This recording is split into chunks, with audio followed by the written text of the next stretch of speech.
Hello friends, welcome to Java FX tutorials. And आज के इस लेक्चर में हम सीखने वाले हैं how to create a simple calculator using Java FX. Okay, so Java FX की मदद से हम एक ऐसा कैलकुलेटर क्रिएट करेंगे जो कि दो नंबर्स के बीच बेसिक अरिथमेटिक ऑपरेशंस को परफॉर्म करा सकेगा। ओके, तो मान लीजिए आपको एडिशन करना है दो नंबर्स के बीच, या सब्ट्रैक्शन करना है, या मल्टीप्लिकेशन करना है, या डिवीजन करना है। तो इस तरह की जो बेसिक अरिथमेटिक ऑपरेशंस होती हैं ये कैलकुलेटर उन्हें परफॉर्म करा सकता है। ओके, मान लीजिए हमें दो नंबर्स को ऐड करना है तो हम कर सकते हैं 3 + 2 = 5। ओके, इस तरह से आप यहाँ से क्लियर कर सकते हैं। इसी तरह से हम मान लीजिए 10 - 5 करना है तो वो भी ये कर देगा। ओके, तो हम सब्ट्रैक्शन भी कर सकते हैं। इसी तरह से 5 × 6 = 30। ओके, तो मल्टीप्लाई भी कर सकता है। और इसी तरह से 9 / 3 = 3। सो डिवीजन भी कर सकता है। ओके, तो इस तरह की जो बेसिक अरिथमेटिक ऑपरेशन है वो ये अच्छे तरह से परफॉर्म करा रहा है। तो चलिए इस तरह का एक कैलकुलेटर बनाएंगे। एक्लिप्स में चलते हैं और इसकी कोडिंग करते हैं। सो अभी इसलिए मैं कैंसिल कर देता हूँ। और सबसे पहले हम क्या करेंगे, इसको एक न्यू प्रोजेक्ट लेंगे सबसे पहले तो। सो फाइल में जाएंगे और न्यू प्रोजेक्ट लेंगे, यहाँ से न्यू प्रोजेक्ट, एंड यहाँ से जावा एफएक्स को सिलेक्ट करेंगे, नेक्स्ट पर क्लिक करेंगे, प्रोजेक्ट का नेम दे देंगे। तो यहाँ मैं कैलकुलेटर दूंगा, कैलकुलेटर। ओके, कैलकुलेटर, फिनिश पर क्लिक करेंगे। सो इससे क्या होगा, एक न्यू प्रोजेक्ट क्रिएट हो जाएगा। अभी प्रोजेक्ट को एक्सपेंड करेंगे, सोर्स पैकेज में जाएंगे, एप्लीकेशन पैकेज में जाएंगे। यहाँ मुझे दो फाइल मिलेंगी, main.java एंड application.css। अभी के लिए application.css का कोई काम नहीं है तो इसे हम डिलीट कर देंगे। ओके, एंड main.java पे क्लिक करेंगे। इस तरह का हमारे पास ये कोड आएगा। तो इस सभी कोड को यहाँ से डिलीट कर देंगे और यहाँ से हम थ्रोज, यहाँ से एक्सेप्शन जो होती है उसे थ्रोज करा लेंगे, थ्रोज एक्सेप्शन। ओके, चलिए तो सबसे पहले मुझे क्या करना है, बेसिकली यहाँ आप देख सकते हैं यहाँ एक टेक्स्ट बॉक्स है। ओके, जिसमें हमारा रिजल्ट शो हो रहा है। तो सबसे पहले मैं क्या करूँगा, यहाँ टेक्स्ट फील्ड लूँगा। ओके, सो एक टेक्स्ट फील्ड लूँगा और टेक्स्ट फील्ड जो लूँगा मैं वो ग्लोबली लूँगा, क्योंकि बाद में मुझे ये दूसरे मेथड्स के काफ़ी मतलब इस स्टार्ट मेथड के बाहर एक्सेस करना पड़ेगा। इसलिए मैं इसे ग्लोबली डिक्लेयर करूँगा ताकि इस क्लास के अंदर कहीं भी मैं इसे यूज़ कर सकूँ। सो टेक्स्ट फील्ड, और मैं इसे प्राइवेट ले लेता हूँ, private text field = new text field. Okay, इसे इंपोर्ट कर लेंगे। इसके अलावा मुझे कुछ और वेरिएबल्स भी चाहिए होंगे तो वो हम यहाँ डिक्लेयर कर लेते हैं। जैसे मुझे चाहिएगा एक नंबर 1 रखने के लिए, फर्स्ट नंबर को रखने के लिए एक लॉन्ग टाइप का num1 चाहिए, तो अभी के लिए 0। ओके, इस तरह से प्राइवेट ऑपरेटर को रखने के लिए एक वेरिएबल चाहिए। सो इसे हम स्ट्रिंग टाइप का रखते हैं, op = अभी के लिए ब्लैंक रहेगा ये। एंड एक वेरिएबल रहेगा बूलियन टाइप का स्टार्ट। Okay, start = 2। अभी कैलकुलेटर ट्रू है। ओके, मतलब स्टार्ट मोड में है। सो ये 4 ग्लोबल वेरिएबल मैंने डिक्लेयर किए। तो अभी क्या करता हूँ, मैं स्टार्ट मेथड के अंदर जाता हूँ और टेक्स्ट फील्ड की थोड़ी फॉर्मेटिंग करता हूँ। ओके, जैसे आप यहाँ देखते हैं इसका फॉन्ट साइज़ काफ़ी बड़ा आ रहा है। तो उसके लिए हम यहाँ जाएंगे और टेक्स्ट फील्ड को थोड़ा फॉन्ट देंगे। Okay, so text field .set font 20 pixel. Okay, and इसी तरह से text field .set height pref height, और यहाँ मैं रखूँगा 50 एंड 50 पिक्सल। एंड इसी तरह से text field .set alignment. Okay, तो अलाइनमेंट मुझे सेट करना होगा क्योंकि बाय डिफ़ॉल्ट जो टेक्स्ट आता है वो लेफ्ट में आता है, लेकिन मुझे यहाँ राइट में करना है। ओके, सो उसके लिए मैं यहाँ अलाइनमेंट सेट करूँगा, pos position .center right। Okay, चलिए तो टेक्स्ट फील्ड तो हमारा क्रिएट हो चुका है। अभी मैं क्या करूँगा, इससे एक स्टैक पेन में ऐड कराऊंगा। ओके, सो मैं बेसिकली करने क्या वाला हूँ, एक बॉर्डर पेन लेने वाला हूँ और बॉर्डर पेन में जो सेंटर होता है, सेंटर में मैं इस ये जो भी बटन है इन सबको सेंटर में रखने वाला हूँ और जो टॉप है, टॉप में मैं इस टेक्स्ट फील्ड को रखूँगा। ओके, लेकिन टॉप में रखने से पहले मैं इस टेक्स्ट फील्ड को एक स्टैक पेन में ऐड कराऊंगा। सो उसके लिए हम लिखेंगे stack pane, stack pane equal to new stack pen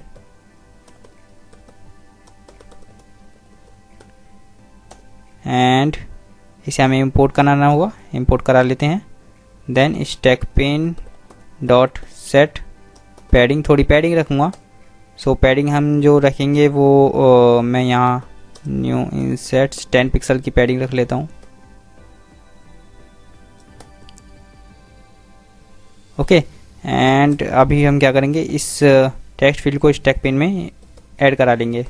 so stack pane dot get children dot add text field. Okay, so stack pane में टेक्स्ट फील्ड ऐड हो गया है। अभी मैं क्या करूँगा, स्टैक पेन को एक बॉर्डर पेन रूट लूँगा, उसमें ऐड कराऊंगा। Okay, so border pane root is equal to new border pane and root dot get root dot set top. Okay, and यहाँ स्टैक पेन को हम ऐड करा लेंगे टॉप में एंड अब इस रूट को सीन में ऐड कराएंगे। So scene equal to new scene root comma इस सीन का जो साइज होगा वो मैं जो विड्थ होगी तो 250 होगी एंड हाइट जो होगी वो 300 होगी। ओके, इसी तरह से इस सीन को हम प्राइमरी स्टेज में सेट कराएंगे। So primary stage dot set scene primary stage dot set title my calculator. Okay, and primary stage dot set resizable false. Okay, मैं चाहता हूँ कैलकुलेटर को कोई रिसाइज ना कर पाए। ओके, वरना हमारी जो लेआउट है वो बिगड़ जाएगा। ओके, सो लेआउट चेंज हो जाएगा, इसलिए हम रिसाइजेबल फॉल्स कराएंगे। ओके, एंड हम शो करा देंगे अपने स्टेज को। ओके, तो चलिए एक बार हम इसे देख लेते हैं कि अभी किस तरह का आ रहा है। तो एक बार मैं इसे रन करके दिखा देता हूँ आपको। तो अभी आप देख सकते हैं इस तरह का आ रहा है। ओके, लेकिन अभी क्या है, मैं इसे यहाँ कुछ भी टेक्स्ट टाइप कर पा रहा हूँ। ओके, लेकिन मैं चाहता हूँ कि यूज़र टाइप ना कर पाए, केवल बटन की मदद से वो ऑपरेशंस को परफॉर्म कर पाए। तो मैं क्या करूँगा, यहाँ टेक्स्ट फील्ड को जो एडिटेबल मोड है उसे डिसेबल कर दूंगा। यहाँ से text field dot set editable false. Okay, तो अभी अगर आप रन करके देखोगे तो आप यहाँ कुछ भी टाइप नहीं कर पाओगे। ओके, तो यहाँ अभी देखोगे आप तो यहाँ का कर्सर ही नहीं आ रहा। कर्सर आता तो मैं यहाँ कुछ भी टाइप कर पाता। ओके, लेकिन अभी कर्सर ही नहीं आ रहा तो टाइप नहीं कर पाऊंगा। तो उसके लिए मैं क्या करूँगा, यहाँ कुछ बटन्स लूँगा जिसकी मदद से हम इसके अंदर वैल्यू को चेंज कराएंगे। ओके, वैल्यू एंटर कराएंगे। तो यहाँ मैं कुछ बटन्स लेता हूँ। तो बटन्स को बनाने के लिए मैं क्या करता हूँ, कुछ मेथड्स बना लेता हूँ सबसे पहले तो। सो बटन्स हम दो तरह के बनाएंगे। एक होगा यहाँ आप देख सकते हैं, तो यहाँ आप देख सकते हैं कि दो तरह के बटन हैं। एक है जिसमें नंबर्स हैं और एक है जिस पर ऑपरेटर्स हैं। ओके, तो ये यहाँ division, multiplication, subtraction, addition and equal to ये ऑपरेटर बटन है और ये जो नंबर्स हैं ये नंबर बटन है। ओके, और एक बटन है क्लियर बटन। तो ये तीन मेथड्स मैं बनाता हूँ बटन्स को बनाने के लिए। ओके, सो यहाँ जाएंगे और हम यहाँ तीन मेथड्स बना लेते हैं। क्रिएट जो कि बटन्स को हमें रिटर्न करके देगा। Okay, so private button create button for number. Okay, and इसके अंदर हमें एक कैरेक्टर पास करना होगा। इसी तरह से एक होगा create button for operators, okay. And इसी तरह से एक मेथड्स होगा create button for clear, okay, क्योंकि यहाँ एक क्लियर बटन भी है। तो बटन क्लास को हमें इंपोर्ट करना होगा, तो बटन क्लास को इंपोर्ट करते हैं जावाएफएक्स सीन से, okay. So create button for number, तो सबसे पहले हम इसे बनाते हैं। तो उसके लिए हम लिखेंगे यहाँ button equal to new button, and इसके अंदर ch को पास करेंगे, देन यहाँ से रिटर्न करा देंगे बटन को, ओके। एंड इस बटन का थोड़ा साइज सेट करेंगे। So set pref size 50 pixel by 50 pixel, okay. चलिए इसी तरह से इसी तरह का बटन हम यहाँ क्रिएट रखेंगे और एक इसी तरह का बटन हम यहाँ रखेंगे, ओके। चलिए तो मेथड्स हमारे बन चुके हैं। अभी मैं क्या करता हूँ, यहाँ कुछ एक टाइल पेन ले लेता हूँ, ओके, जिसके अंदर हम, क्योंकि यहाँ आप देख सकते हैं यहाँ ये बटन्स एक सीरीज में ऐड हुए हैं, ओके।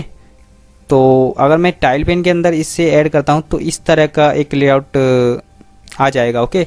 सो आप चाहें तो इसे ग्रिड पेन में भी ऐड कर सकते हैं, जिससे इसके ये ग्रिड पेन में और अच्छे से ऐड हो जाएंगे, लेकिन अभी के लिए मैं टाइल पेन का यूज़ करूँगा। सो यहाँ लिखेंगे tile pane, tile equal to new tile pane, okay. And tile pane को सबसे पहले इंपोर्ट कराएंगे, and tile pane tile dot set H gap, थोड़ा एच गैप लूँगा मैं 10 पिक्सल का, इसी तरह से थोड़ा वी गैप लूँगा, ओके, 10 पिक्सल का। देन मैं क्या करूँगा, टाइल पेन के अंदर इन सब को ऐड करा दूँगा, okay. So tile pane dot get children, get children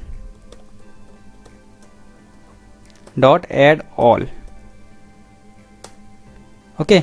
so add all methods के मदद से मैं एक बार में ही सभी को ऐड करा लूँगा, ओके। सो सबसे पहला मैं क्या करता हूँ, सबसे पहले मैं यहाँ ऊपर के 4 बटन्स को ऐड करूँगा, 7, 8, 9 एंड डिवीज़न बटन, ओके। तो उसके लिए हम लिखेंगे क्रिएट बटन फॉर नंबर, यहाँ हम 7 पास कर देंगे, ओके। तो इससे पहला बटन बन जाएगा। इसी तरह से मैं यहाँ 8 लिखूँगा, 9 लिखूँगा, ओके। एंड यहाँ जो लास्ट वाला बटन रहेगा ये ऑपरेटर बटन रहेगा, तो create button for operator, and इसके अंदर जो हम पास करेंगे वो डिवीज़न पास करेंगे, ओके, इस तरह से। तो मैं अगर इस तरह से इसमें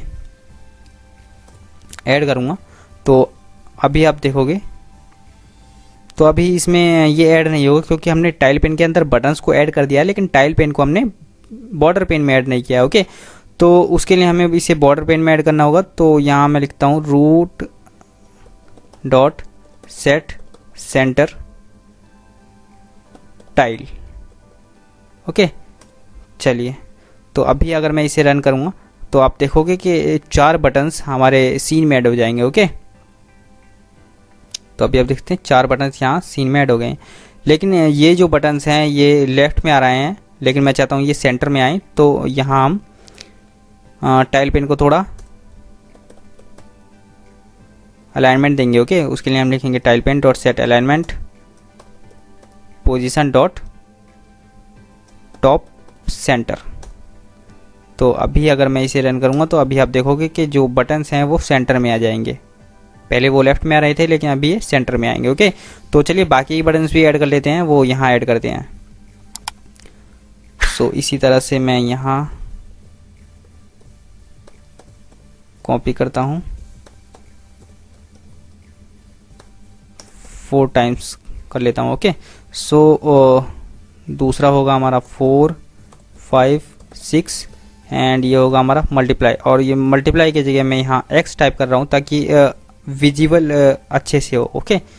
सो और ऑपरेशंस के जब ऑपरेशंस करेंगे हम तो हम वहाँ मल्टीप्लिकेशन साइन लेंगे। ओके 4 5 6 एंड यहाँ लेंगे 1 2 3 एंड माइनस, इस तरह से यहाँ लेंगे 0 और यहाँ जो होगा वो क्लियर होगा। Okay so create button for clear, यहाँ मैं C टाइप करूँगा एंड यहाँ जो होगा ये इक्वल होगा एंड ये भी जो होगा ये ऑपरेटर बटन होगा। 0 है number button, then clear button. Okay then create button for operators, यहाँ मुझे इक्वल पास करना होगा। ओके एंड ये होगा हमारा प्लस बटन। तो चलिए हमारे बटन्स तो बन चुके हैं। अभी आप यहाँ देखते हैं, यहाँ देखते हैं हमारे सभी बटन्स बन चुके हैं। एक बार मैं आपको रन करके दिखा देता हूँ इसको, तो आप देखोगे कि सीन में सभी 16 के 16 बटन ऐड हो गए हैं। ओके इस तरह से। तो अभी मैं क्या करता हूँ, थोड़ा इन सभी बटन्स का फॉन्ट चेंज कर देता हूँ। तो उसके लिए हम क्या करेंगे, यहाँ मेथड्स में जाएंगे जहाँ हमने बटन्स को बनाया है और यहाँ बटन को थोड़ा फॉन्ट दे देंगे, set font font dot font 18। इसी तरह से इस बटन का भी और इस बटन का भी फॉन्ट चेंज कर देंगे। तो अभी आप देखोगे जो बटन है उसका फॉन्ट चेंज हो जाएगा और इंक्रीज हो जाएगा फॉन्ट साइज। ओके इस तरह से। तो चलिए बटन्स तो हमारे बन चुके हैं, टेक्स्ट फील्ड भी बन चुका है, लेकिन अभी अगर मैं इन बटन्स पर टाइप करता हूं तो कुछ टेक्स्ट फील्ड में टाइप हो नहीं रहा। तो उसके लिए हम क्या करेंगे, इन बटन्स पर इवेंट हैंडलिंग परफॉर्म कराएंगे। ओके तो इवेंट हैंडलिंग परफॉर्म भी मैं दो तरीके से कराऊंगा। जो ये बटन है, ये नंबर बटन है, इनके लिए अलग मेथड्स को रन कराऊंगा। ओके एंड ये जो ऑपरेटर्स हैं इनके लिए अलग मेथड्स को रन कराऊंगा। ओके तो चलिए सबसे पहले हम क्या करेंगे, इनके साथ एक्शन लिसनर जो होता है इवेंट हैंडलर उसे ऐड करेंगे। सो सबसे पहले जाएंगे create button for number methods के अंदर और यहाँ मैं क्या करूँगा, बटन को रिटर्न कराने से पहले इसके साथ button dot set on action method add कराऊंगा। ओके और इसके अंदर मुझे एक इवेंट हैंडलर का ऑब्जेक्ट पास करना होगा। ओके और यहाँ मैं क्या करूँगा, यहाँ मेथड रेफरेंस ऑपरेटर का यूज़ करूँगा। ओके सो उसके लिए हम क्या करेंगे, यहाँ सबसे पहले तो मैं एक मेथड बना लेता हूँ।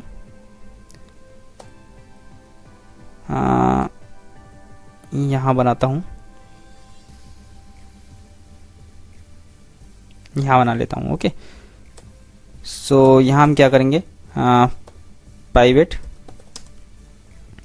void process numbers।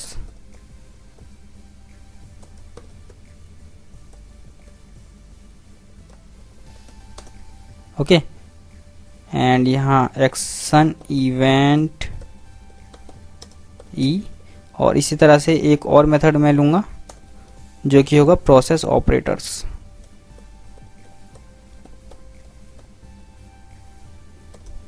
Okay so ये दो मेथड्स होंगे जो कि बटन की इवेंट हैंडलिंग करने के लिए यूज़ होंगे। Okay so process number methods के अंदर मैं नंबर्स की इवेंट हैंडलिंग करूँगा। ओके एंड प्रोसेस ऑपरेटर्स के अंदर मैं ऑपरेटर्स वाले बटन की इवेंट हैंडलिंग करूँगा। ओके तो चलिए यहाँ हम चलते हैं वापस create button for number methods के अंदर और button dot set on action methods के अंदर मैं क्या करूँगा, यहाँ दिस कॉलन कॉलन और प्रोसेस नंबर मेथड्स पास करा दूँगा। ओके तो अभी यहाँ क्या क्या रहा है एक बार देख लेते हैं। The type main does not define process number action event that is applicable here. Okay तो ये क्या बोल रहा है एक्चुअली, एक मिनट हम चेक कर लेते हैं हमने क्या गलती की है। Process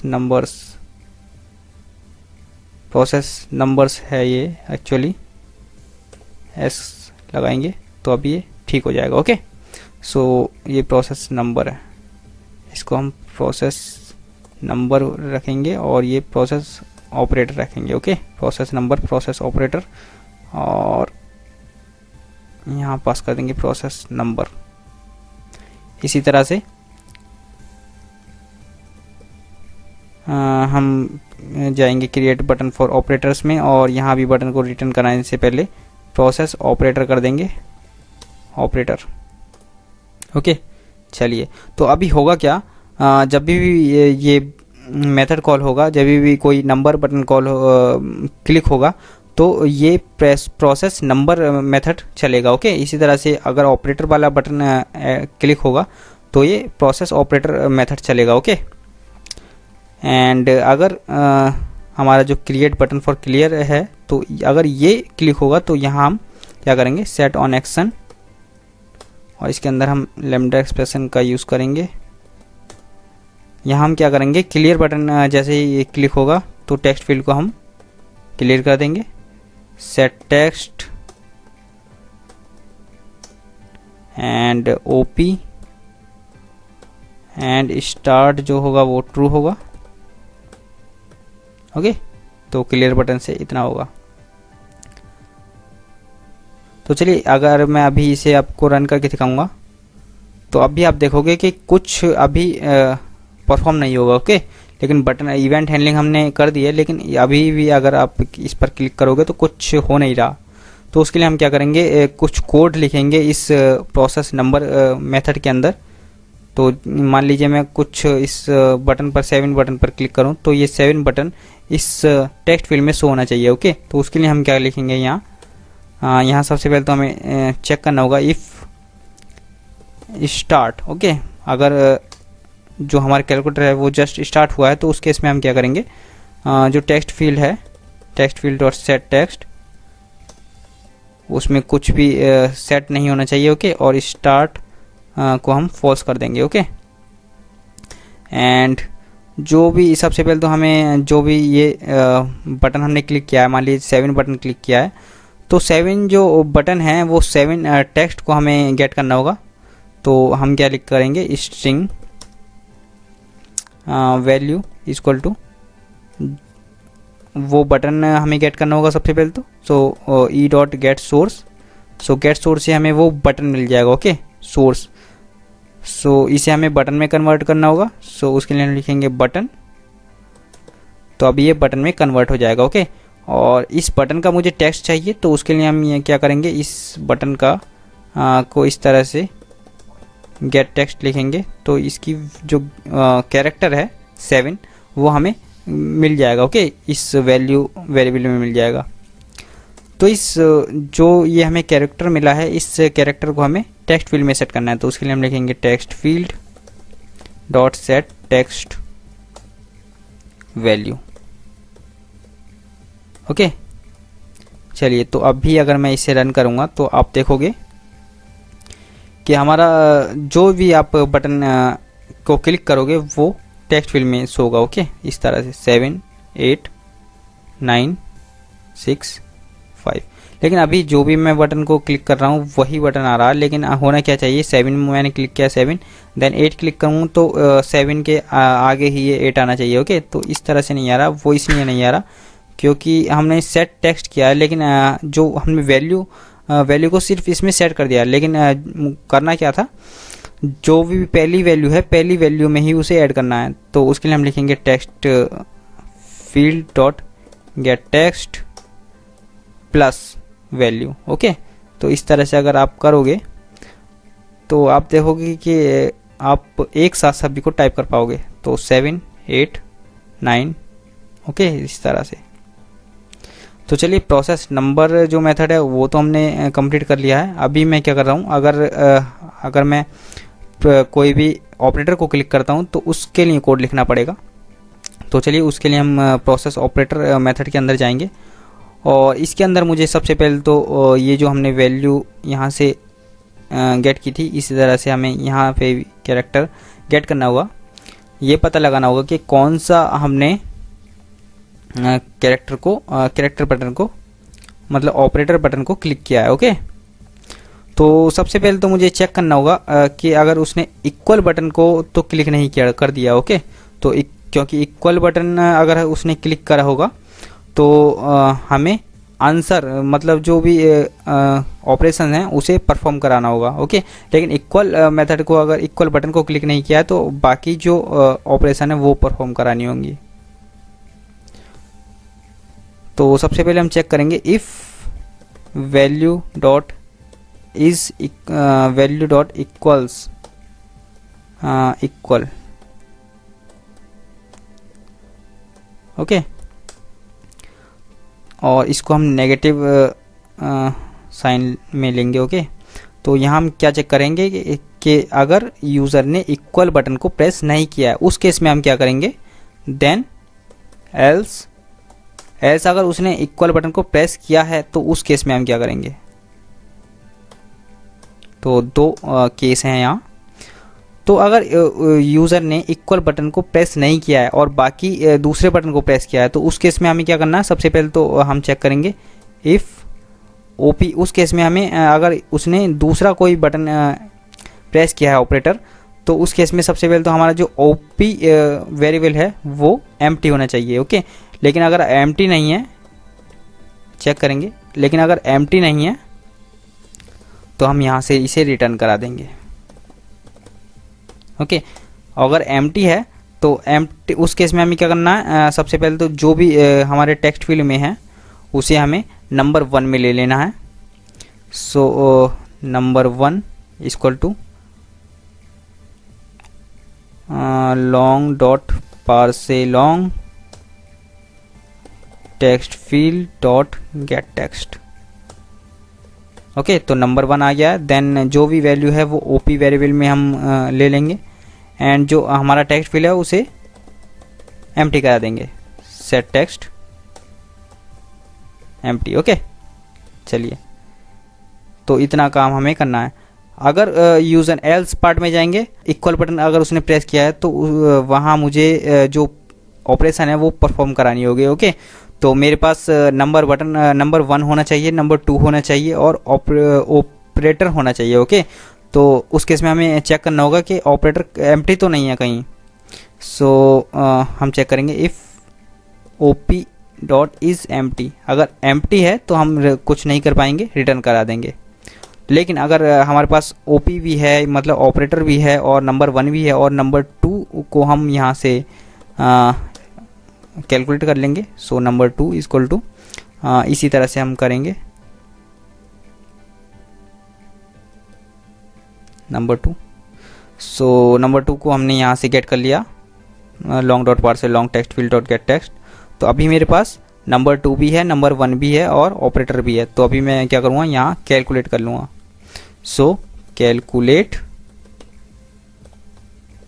number 1 comma number 2 comma operator. तो एक मेथड बनाएंगे हम यहाँ से, तो मैं उसे यहीं बना लेता हूँ, प्राइवेट फ्लोट, जो कि हमें फ्लोट वैल्यू रिटर्न करेगा, और कैलकुलेट लॉन्ग नम 1 कॉमा लॉन्ग नम 2 कॉमा स्ट्रिंग ऑपरेटर, ओके। तो चलिए इसमें मैं क्या करूँगा, सबसे पहले तो एक स्विच केस लगाऊंगा। स्विच केस क्यों लगाया, क्योंकि मुझे यहाँ ऑपरेटर को चेक करना है। ऑपरेटर यहाँ 4 टाइप के हो सकते हैं, एडिशन हो सकता है, सब्ट्रैक्शन होता है, मल्टीप्लिकेशन हो सकता है या डिवीजन हो सकता है, ओके। तो सबसे पहले मैं क्या करूँगा, यहाँ चेक करूँगा केस, अगर उसने जो टाइप किया है वो एडिशन है, देन जो दूसरा केस होगा वो होगा मल्टीप्लिकेशन, जो माइनस का। तीसरा होगा मल्टीप्लिकेशन का, मल्टीप्लिकेशन यहाँ हमने x रखा था तो यहाँ x चेक करेंगे, एंड फोर्थ होगा डिवीज़न का, ओके। एंड एक डिफ़ॉल्ट केस भी होगा, डिफ़ॉल्ट केस में हम रिटर्न करा देंगे 0, ओके। चलिए, तो अगर प्लस है तो प्लस में हमें क्या करना है, simply number 1 plus number 2 return करा देना है। इस तरह से अगर माइनस केस है, सब्ट्रैक्ट करना है, तो यहाँ माइनस कर देंगे। इस तरह से अगर मल्टीप्लिकेशन करना है तो हम यहाँ से मल्टीप्लिकेशन को रिटर्न करा देंगे, ओके। एंड डिवीज़न अगर हमें करना है तो सबसे पहले मुझे नंबर 2 को चेक करना होगा। सो हम यहाँ नंबर 2 को चेक करेंगे। नंबर 2 अगर ज़ीरो है तो हम यहाँ ज़ीरो रिटर्न करा सकते हैं।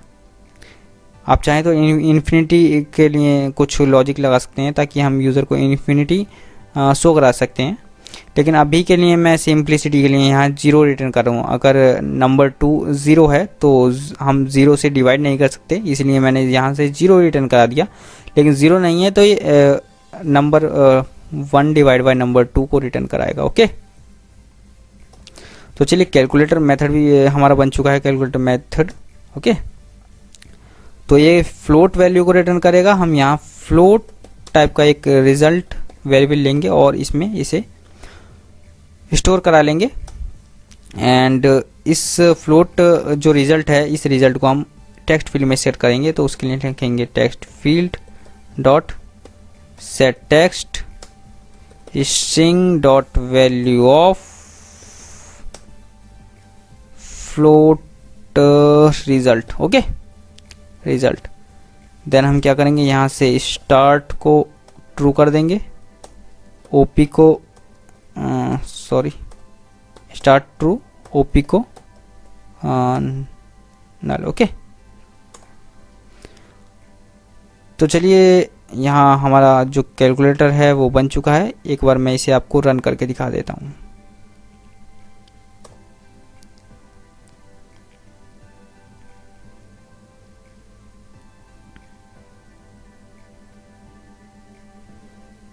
तो अभी आप देखते हैं यहाँ, अगर मैं यहाँ प्लस ऑपरेशंस को परफॉर्म कराऊँ, जैसे मैं 3 + 2 करता हूँ और इक्वल को प्रेस करता हूँ, तो अभी आप देखते हैं 5 आ गया। इसी तरह से मैं 2 - 5 करता हूँ, इक्वल करता हूँ, तो अभी आप देखते हैं -3 आ गया। ओके, इसी तरह से क्लियर करते हैं और 5 मल्टीप्लाई बाय 7 = 35। इसी तरह से क्लियर करते हैं एंड 88 डिवाइड बाय 22 = 4 आ गया। ओके, तो इस तरह से ये कैलकुलेटर बन चुका है। सो आई होप कि आपको ये वीडियो पसंद आया होगा और ये सिंपल कैलकुलेटर को हम जावाएफएक्स के मदद से कैसे बना सकते हैं अच्छे समझ में आ गया होगा। वीडियो पसंद आया तो वीडियो को लाइक कर देना और चैनल पर नए हो तो सब्सक्राइब जरूर करना और बगल में जो बेल आइकन है उसे भी क्लिक कर लेना ताकि इसी तरह के जावाएफएक्स से रिलेटेड वीडियोस मैं आपके लिए लाता रहूं और आप उससे कोई भी वीडियो मिस ना हो पाए। सो मैं मिलता हूं आपसे नेक्स्ट वीडियो में किसी नए प्रोजेक्ट के साथ। सो तब तक के लिए बाय बाय।